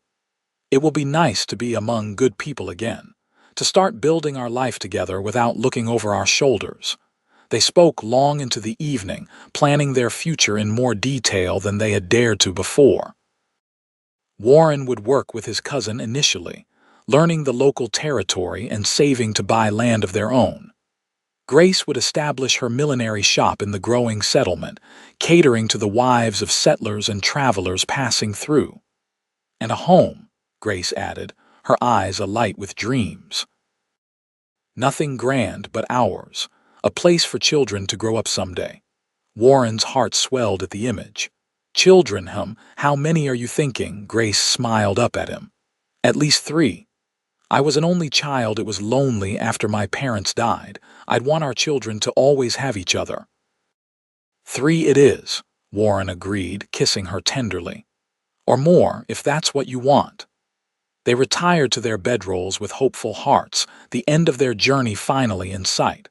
Tomorrow would bring them to Carson's Mill, to safety, to the beginning of their new life together. Dawn broke clear and bright, promising a beautiful day for the final leg of their journey. They packed up camp efficiently, both eager to reach their destination. As they rode, the valley revealed its bounty fields of wheat ready for harvest, orchards heavy with fruit, pastures where cattle and sheep grazed contentedly. "Robert said the soil here is the richest he's ever worked," Warren commented as they passed a particularly verdant field. "Crops grow almost without effort, and the winters are mild enough that livestock can graze year-round." "It's paradise," Grace marveled, her eyes taking in every detail of what would soon be her home. By midday, they could make out individual buildings in the distance, the settlement of Carson's Mill, named for the water-powered sawmill that had been its first industry. As they drew closer, Warren pointed out landmarks: the mill itself beside the river, the church with its small steeple, the general store that served as a gathering place for the community. "And there," he said, indicating a neat farmhouse set back from the main road, "that should be Robert's place." Grace straightened in her saddle, suddenly conscious of her travel-worn appearance. "Do I look terrible? I wish I had a proper dress for meeting your family." Warren smiled, reaching across to take her hand briefly. "You look beautiful. Besides, they'll understand what we've been through to get here." They approached the farmhouse, which stood on a gentle rise surrounded by well-tended fields. A man was working in the yard, splitting logs with practiced swings of an axe. He looked up as they rode into the yard, his expression shifting from curiosity to recognition to delight. "Warren," he called, setting down the axe and striding toward them. "Warren Pritchard, is that you?" Warren dismounted quickly, grinning as he clasped the man's hand. "Robert." "Good to see you, cousin." Robert Pritchard was shorter than Warren but similarly built, with the same strong jaw and steady gaze. He clapped Warren on the shoulder before turning his attention to Grace, who had also dismounted. "And who's this lovely lady?" he asked, his smile warm and welcoming. "This is Grace Reynolds," Warren said, moving to stand beside her. "My fiancée."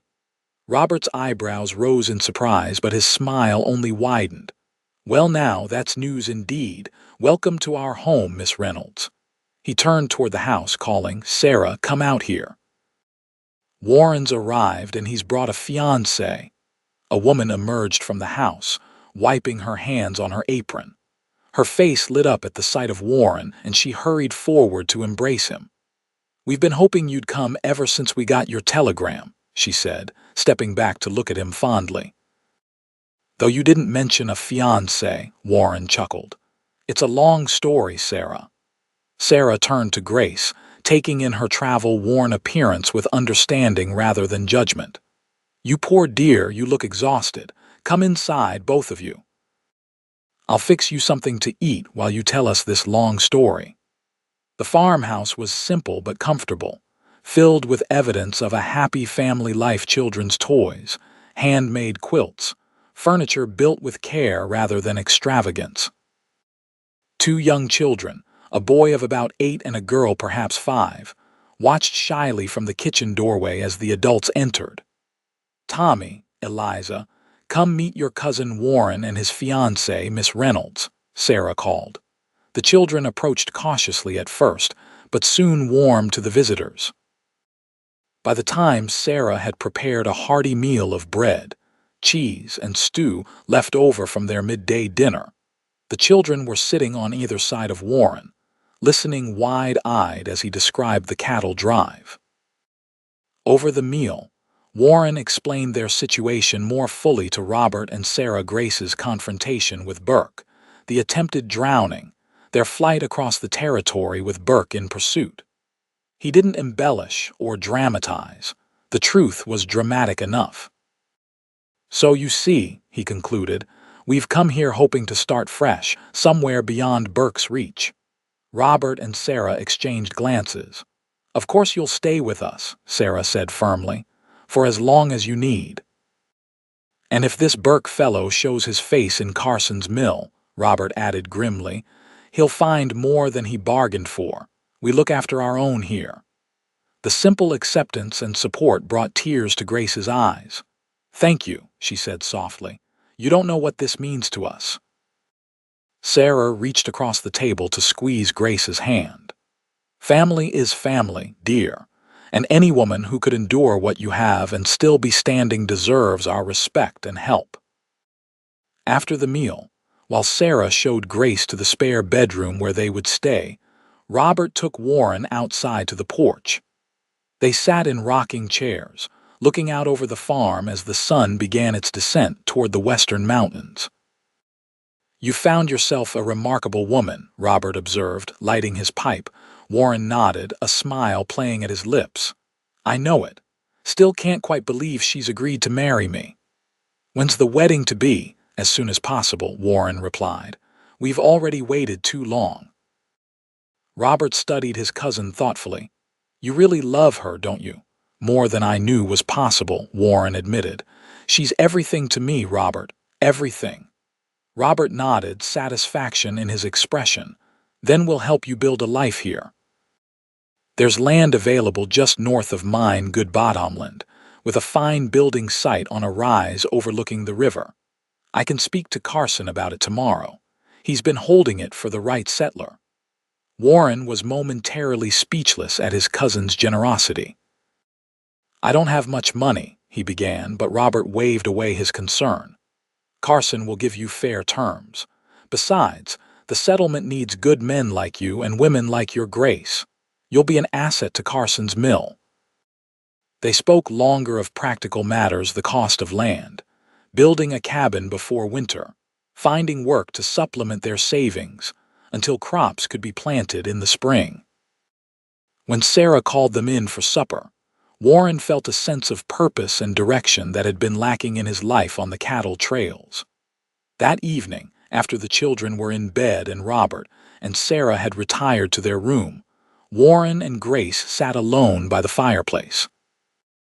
The simple domesticity of the scene, a comfortable home, the soft crackle of the fire, the security of four walls and a roof felt almost unreal after their weeks on the trail.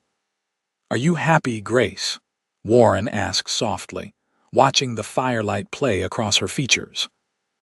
She turned to him, her eyes luminous in the golden light. "Happier than I've ever been," she assured him. "Your family is wonderful." "They're your family too now," he reminded her, "or will be soon." Grace smiled, leaning her head against his shoulder. "How soon? When should we marry?" Warren hesitated, then decided to share Robert's news. "My cousin mentioned land nearby that might be available. Good land with a place to build a home." He took her hand in his. "If all goes well, I could start on a cabin within the week. It wouldn't be much at first, but—" "It would be ours," Grace finished for him, her voice filled with wonder. "Our home." Warren nodded. "I thought perhaps we could marry as soon as the cabin has a roof. No sense waiting, is there?" Grace's answer was to kiss him, a kiss that spoke of dreams becoming reality, of promises soon to be fulfilled. When they parted, she whispered, "No sense waiting at all." The next morning, Robert took Warren to meet James Carson, the founder and unofficial leader of the settlement. Carson, a shrewd but fair businessman in his 50s, listened attentively to Warren's story and examined the land records of the property Robert had mentioned. "It's a good piece," Carson confirmed, spreading a rough map on his desk. 160 acres with river frontage. Previous claimant abandoned it last winter, couldn't handle the isolation, went back east. He named a price that was more than fair, with terms that would allow Warren to pay over 5 years. "I'll take it," Warren said without hesitation, shaking Carson's hand to seal the deal. By noon, Warren and Robert had ridden out to inspect the property. Standing on the rise where the cabin would be built, Warren felt a sense of homecoming unlike anything he'd experienced before. The land spread before him, fertile river bottomland bordered by forests rich with game, the snow-capped mountains visible in the distance, the river winding its silver way along the northern boundary. "What do you think?" he asked Robert, who was examining the site with a builder's eye. "Good location," his cousin approved. "Sheltered from the north wind, but high enough to avoid spring flooding. We can start felling trees tomorrow, have the cabin framed within a week if the neighbors help." Warren clapped him on the shoulder gratefully. "I don't know how to thank you, Robert." His cousin shrugged, embarrassed by the emotion in Warren's voice. "It's what family does. Besides, Sarah's already halfway in love with your Grace. She's been wanting another woman nearby for conversation." That evening, Warren brought Grace to see their land, watching her face as she took in the sweeping vista from the building site. Her expression of wonder and joy told him all he needed to know. "It's perfect," she breathed, turning in a slow circle to see everything. "Absolutely perfect." "It will be hard work," Warren cautioned, though her enthusiasm was infectious. "The first years especially." Grace took his hands in hers, her eyes bright with determination and dreams.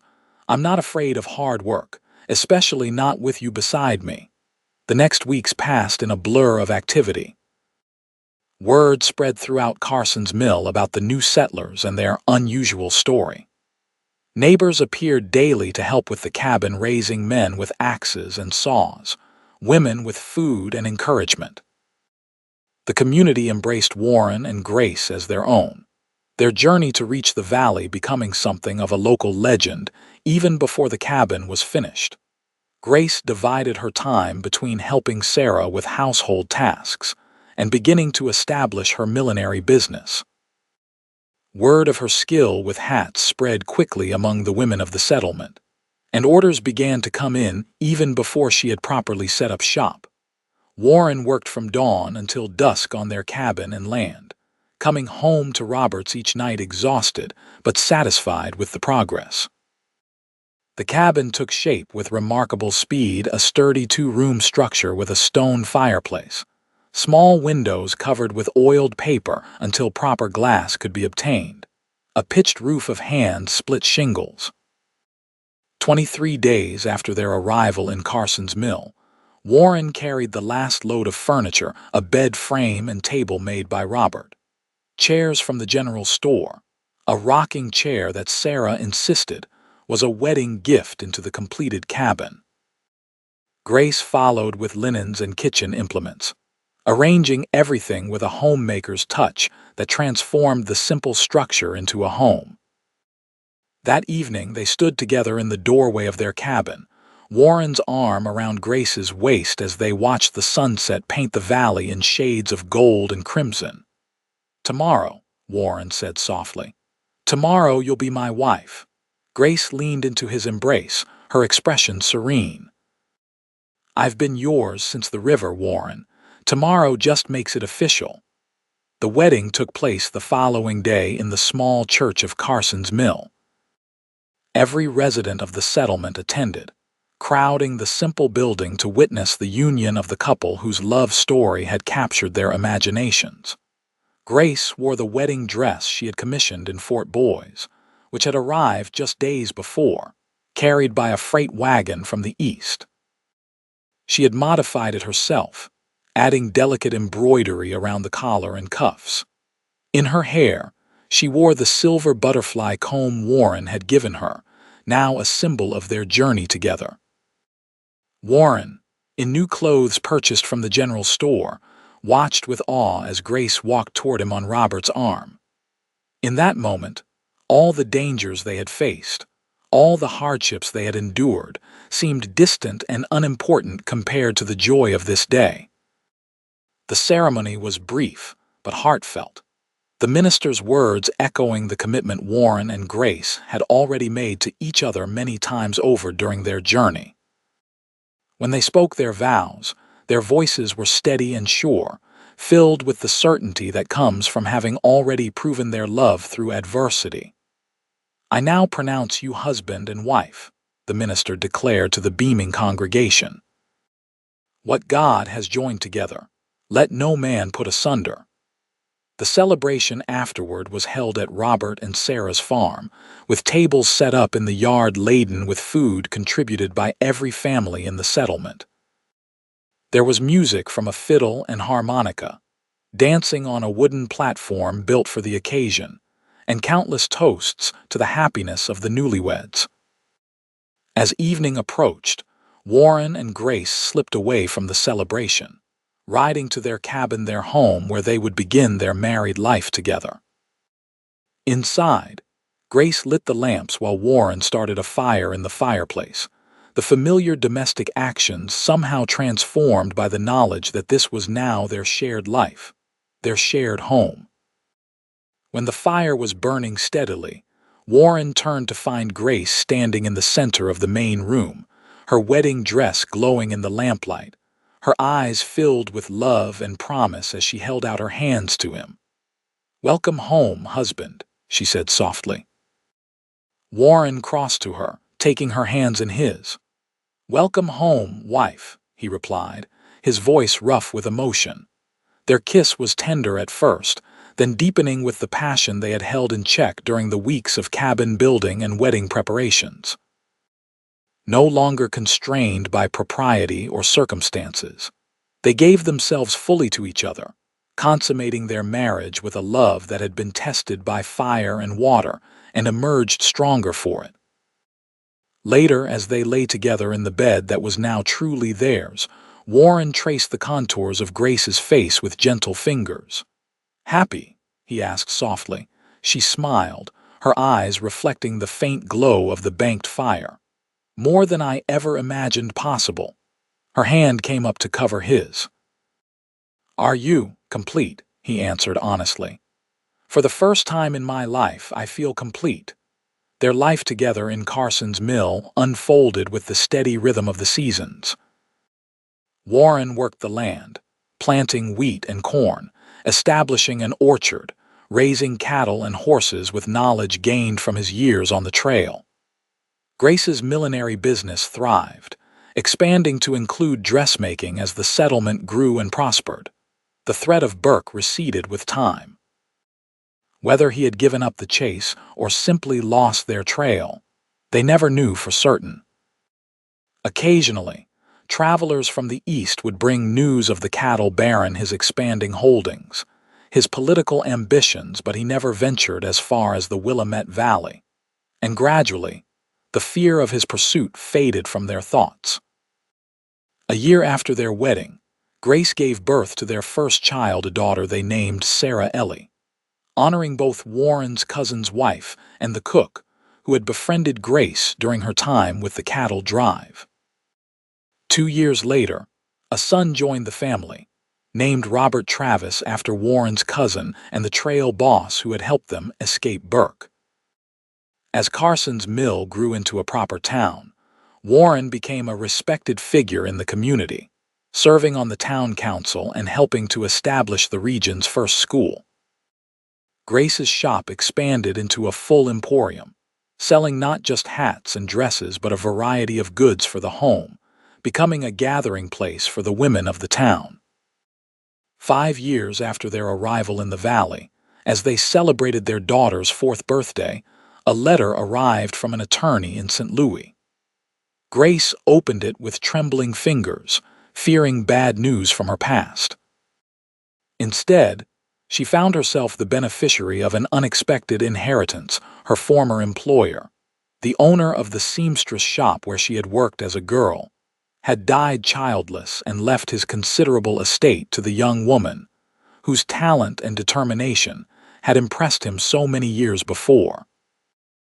The inheritance allowed them to expand their farm, build a larger home, and establish a trust for their children's education. But more importantly, it validated Grace's journey, her decision to leave St. Louis, to seek a better life in the West, to believe in the possibility of happiness even when circumstances seemed darkest. On the 10th anniversary of the day Warren pulled Grace from the river, they stood together on the porch of their home, watching their children play in the yard as the sun set over the Willamette Valley. Their 3rd child, a daughter named Hannah, slept peacefully in Grace's arms, while their eldest helped her brother build a fort from fallen branches. 10 years, Grace marveled, leaning against Warren's side. Sometimes it feels like yesterday. Warren nodded, his arm around her waist. And sometimes it feels like another lifetime. He looked down at her, still beautiful to him as the day they'd met, though time had softened her features and added a few strands of silver to her auburn hair. Any regrets? Grace shook her head without hesitation. Not one. Every step, every struggle led us here. She glanced up at him, her green eyes as clear and determined as when she'd first gazed at him from the riverbank. I'd do it all again, just to end up here with you. Warren kissed her tenderly, a kiss that held the memory of all they had overcome together and the promise of all that was yet to come. When they parted, he gestured toward the western horizon, where the setting sun painted the sky in hues of gold and crimson. Beautiful, isn't it? He said softly. Grace nodded, her gaze following his to the magnificent vista that had become the backdrop of their life together. Yes, she agreed, but not as beautiful as the man who dove into a river to save me. Warren smiled, drawing her closer as their children's laughter echoed across the yard. Not as beautiful as the woman who was worth saving, he replied. And as darkness fell over the valley, they went inside together, closing the door on a day well lived and opening it to the promise of tomorrow, a promise they would keep fulfilling, side by side, for all the days of their lives.